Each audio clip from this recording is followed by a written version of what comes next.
Let's go watch it in 2D. No, let's go watch it in 3D. But if we watch it in 3D, then is it worth the cost?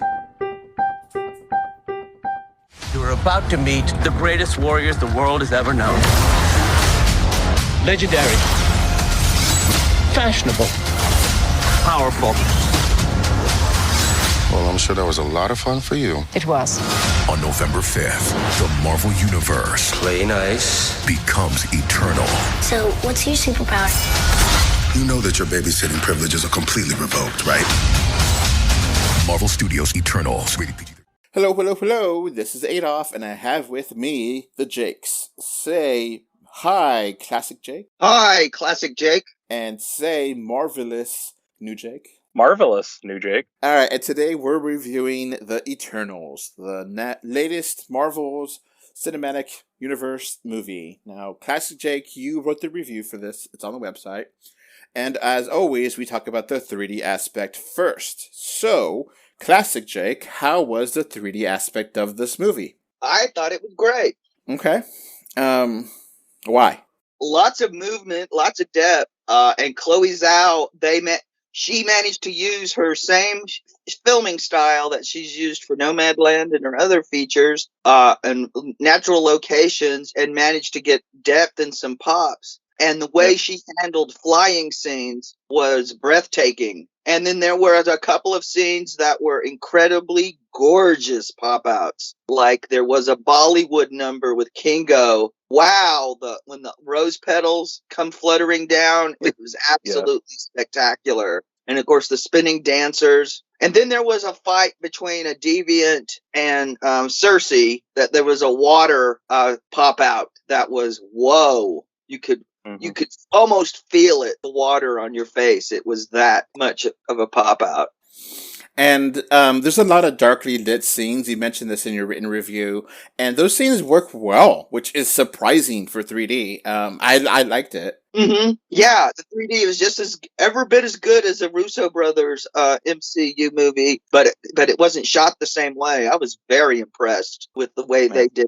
All right, Jake. So the cinematographer and the 3D guys, they did a top-notch job on this. I mean, it's the same sentiments for me. I mean, it was just one of the best MCU 3D conversions I've seen ever. Mm-hmm. Now, I'm not sure. I went to a different theater than usual. I've been trying to go out to new theaters and experience new things because, I wanted to try to get out of the situation I have where very few theaters around me, and most of the theaters that are around me are certain companies. I won't name names.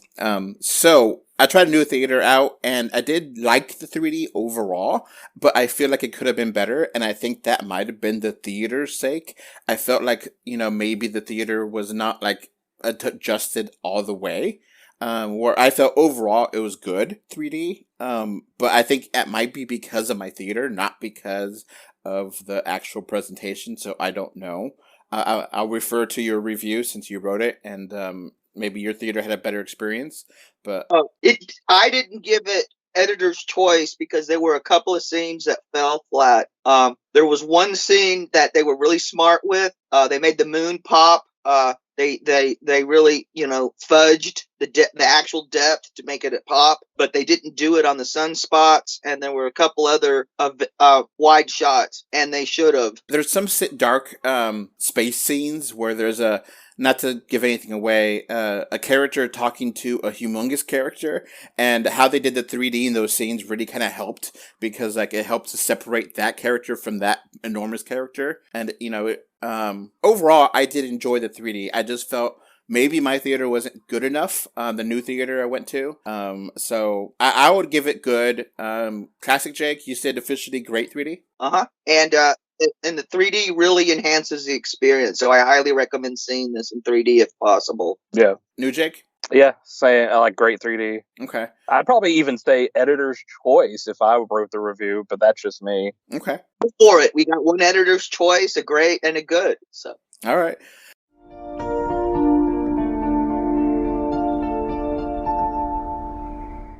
Now on to the movie itself. So, The Eternals is the newest Marvel movie, and this is a very different movie than Marvel has released in the past.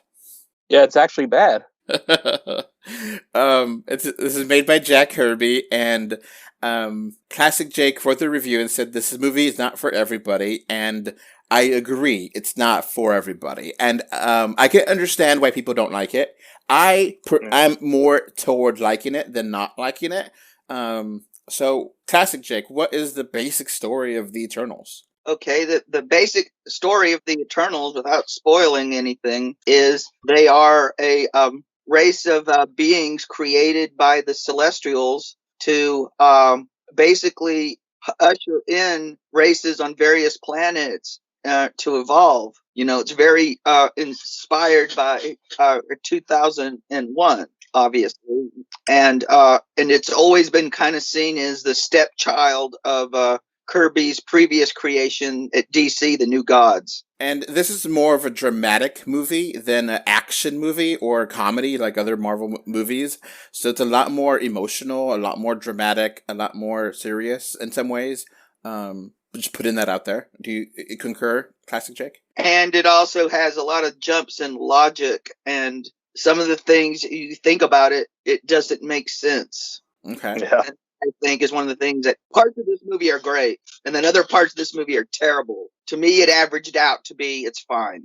Okay. And, it does jump around. The timeline is not necessarily linear. There's times where it goes back in time, and this movie does encompass a lot of time. Give or take a couple thousand years. So it's just like, whoa. But it's not just time, but places. Yeah. I do like, even though this is the only movie with these characters, I do like these characters overall. Some I like more than others. Now, one thing that Classic Jake mentioned in the review is that how they use music in this movie. I like the way they use music in this movie. Not as much as Guardians of the Galaxy movies, but the music worked for this movie. Yes, especially the use of Pink Floyd at the beginning is fantastic. That's probably the best use of Pink Floyd in a movie outside of The Wall. Yeah. Now, one of the minor characters, which I didn't know about until, the review and watching the movie, was Corin. It's like the assistant of Kingo. I loved him. He's great.